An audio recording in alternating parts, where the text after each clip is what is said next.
Hey everybody, today we are going to do the probability 3 worksheet. Usually I don't make a video for a worksheet, but it has 20 problems and I thought it would be helpful to go through half of them together. And I think we need another joke. So, hang on just one second. Let's hear it. Why can't you develop a balloon? Because you let it go. Let it go. Oh boy. Thank you to my daughter for that one. I actually thought that one was kind of funny. Alright, so we are going to just bounce around. I'm not going to do evens or odds. I have sections I'm going to do evens. I have sections I'm going to do odds. And we're just going to go through this pretty quickly. Now, if you read the directions, be careful. Write your answers using both percents and fractions. The test will be multiple choice. Well, test is relative. I mean, we'll see how that looks. But anyway, the test will be multiple choice, but will be written in either form, and you need to be ready. All right, so we are going to do evens in the first section, so we're going to do 2 and 4. All right, so a number greater than 6. So you've got a spinner numbered from 1 to 10. The old Life board game used to do that. It had a spinner numbered from 1 to 10. The probability of getting a number greater than 6, well, out of the 10 things that the spinner has, how many of them are greater than 6? Well, it could be a 7, it could be an 8, it could be a 9, it could be a 10. That means 4 out of the 10 things would count. Now, it says express your answer using both percents and fractions. As a percent, 4 out of 10 is obviously 40%. As a fraction, you would want to reduce it, and you would call it 2 over 5 instead of 4 over 10. So you've got both of those options there. I don't like that 5 very much. All right, there you go. All right. A factor of 60. So any number that goes into 60 evenly. So the best way to handle this is start naming off all the factors of 60. So like 1 goes into 60 evenly, and 2, and 3, and 4, and 5, and 6. It's pretty crazy, but 60 has a lot of factors. Now 7 does not, 8 does not, and 9 does not. If you were to divide those numbers into 60, you would get a decimal. That's how you can tell if something is a factor or not. You could just divide the number that you're using by each individual number, and anything that comes out to a decimal would not work.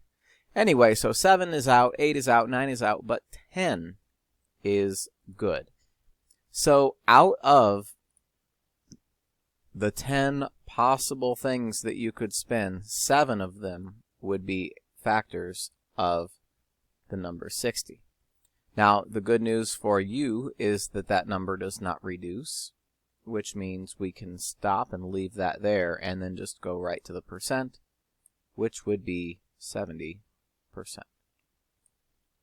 All right, now it's going to get a little bit more complicated here because now we are spinning twice. What is the probability that we will spin 2 even numbers? So out of the 10 possibilities, 5 of them are even. But this involves 2 spins. So it's 5 out of 10 for the first spin, but then it's also 5 out of 10 for the second spin.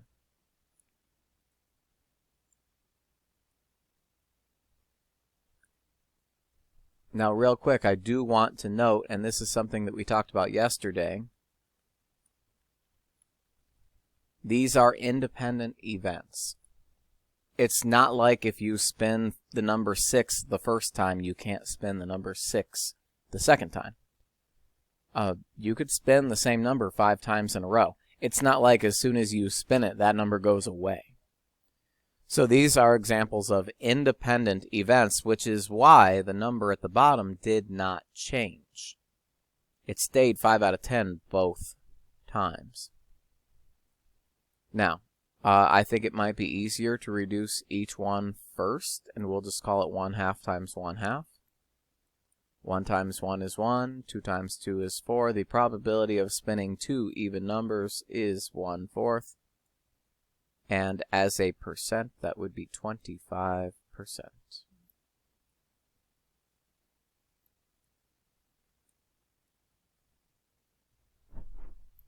All right, two one-digit numbers.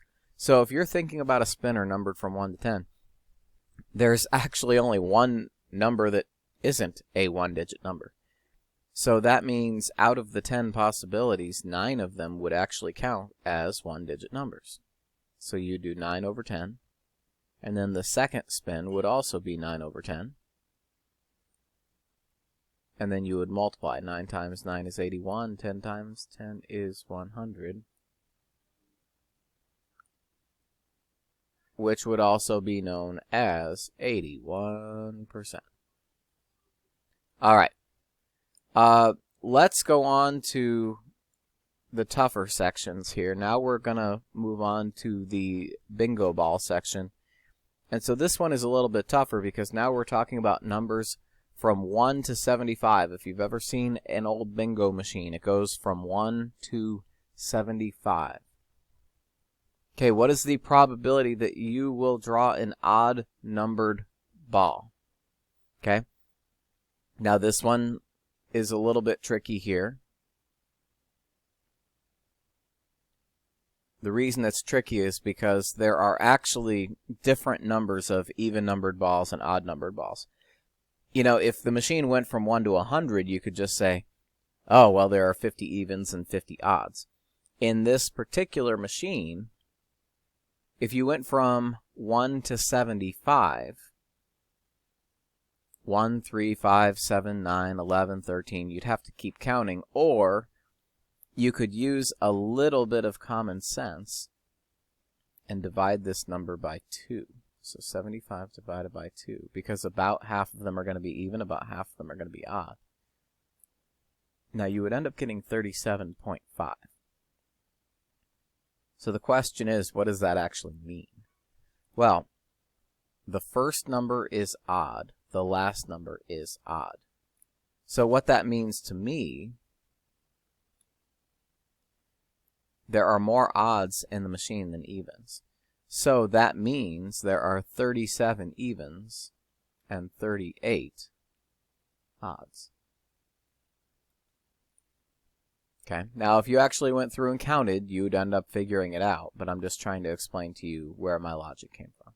So what is the probability you will draw an odd-numbered ball? Well, out of the 75 balls in the machine, 38 of them are odd. Now we should probably get our calculator out here. And we'll just go rounded to a couple of decimal places here. I don't know why it would do that. That just seemed really obnoxious. We will go with the probability of drawing an odd.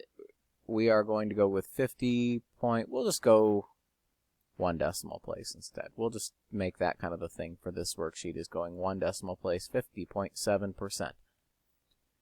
All right, a ball with a number less than 50. So there are 75 balls in the machine.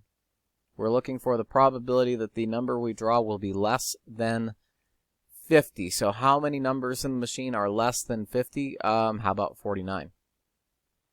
It said less than 50, as in once you get to the number 50, you are no longer less than 50, so you got to go 49. So 49 divided by 75.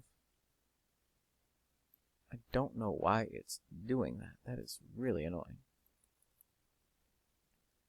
Like it's cutting off it's cutting off the first number when you look. But all right, whatever. So that would be 65.3%. And yes, it repeats. We're just rounding. We're not going to use the repeated decimal symbol in this case because I don't feel like it. All right, number 14, a ball that has a 7 on it somewhere. Now, this is one where people get thrown off because you've got all sorts of different possibilities. You've got the number 7, 17, 27, 37, 47, 57, 67. But then you also have 70 and 71 and 72 and 73 and 74 and 75. So there's actually maybe more than you expected. There was definitely more than I expected when I first made up the problem, because I'm just thinking sevens, and then suddenly you realize that the last 6 numbers all count. So if we put these into groups of 5, so that's 5, 10, and then 13. So out of the 75 numbers, 13 of them have a 7 on them somewhere. Okay, so that's going to give you 13 over 75. Surely the calculator is being annoying, so I'm going to have to move that around, and you get 17.3%. So there is a 17% chance that you will draw a number that has a 7 on it somewhere. All right, now this is the toughest part of the lesson. This is actually why I'm doing this video, is because now we're going to get into some dependent events. And I say that to be different, because when you start thinking through dependent events, you have to think about the fact that when you draw a ball from the machine and then a second ball comes out, they can't be the same ball. There's only one of each ball in the machine. So the second draw depends on what you got for the first. So when you start talking about 2 even numbered balls, out of the 75 balls in the machine, 37 of them are even. But as soon as you have picked an even numbered ball, there are now only 74 balls in the machine. And of those 74, 36 of them are going to be even numbered. So when you start getting into these numbers going down by 1 each time, now we start remembering what we did in those first couple of probability lessons in the first place. Okay? So, I'm going to show you a couple of different things here. So 37 times 36 is 1,332.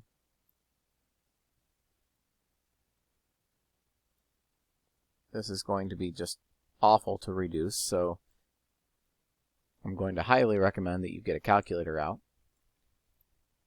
so that you don't have to. Okay.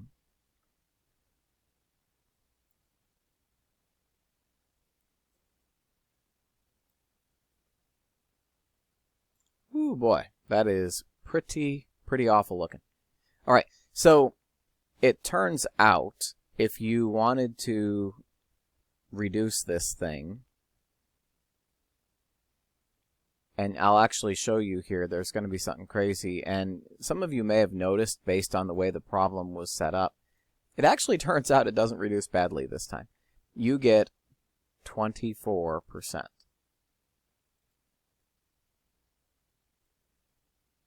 Those of you who have a calculator that reduces fractions, and just about all of you do, you should have noticed comes out to 6 over 25.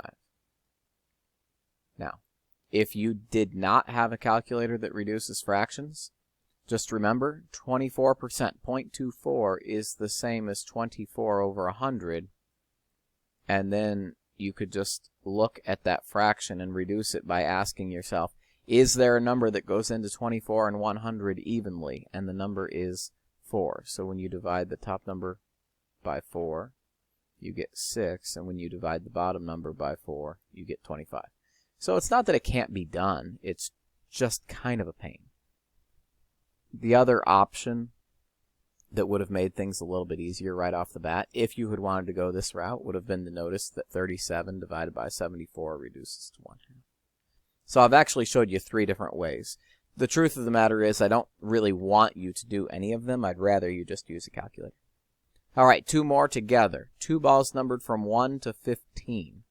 So out of the 75 balls in the machine, we want both of our choices to be numbered from 1 to 15. There are 15 choices that would do that. Okay, so 15 out of 75. Now, as soon as you have chosen a ball, Now that ball is not there anymore. That means there are only 74 choices left, and 14 of them are going to be numbered from 1 to 15 because we already took one out that was. All right, so if you were to throw this in the calculator as is, you'd get a pretty ugly number. You'd get 210. And I don't have to do the bottom because we already did it for the last problem and it didn't change. Okay, so let's see what happens if you divide that out. Ooh boy, that's pretty awful looking. That would be 3.8%. That is a pretty low chance that it's going to happen.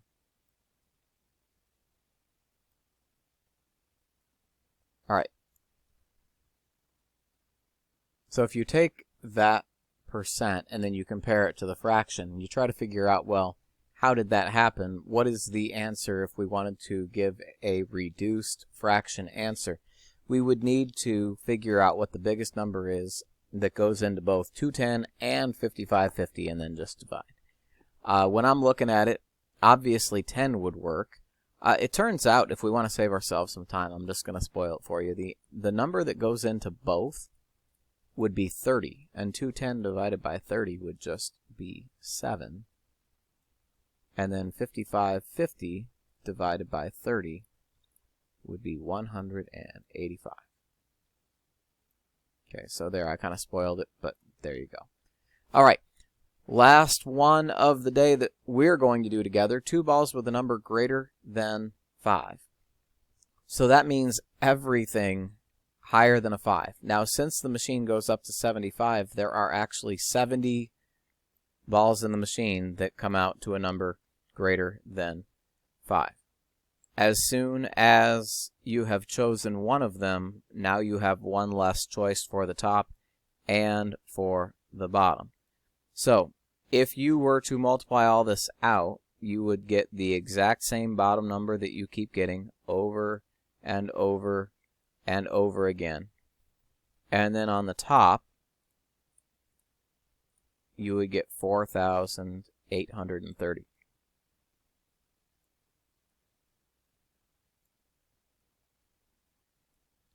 Now, I kind of have this suspicion that 30 goes into that number as well, so let's give it a shot. You would get 161 out of 185. And then if you were to do that as a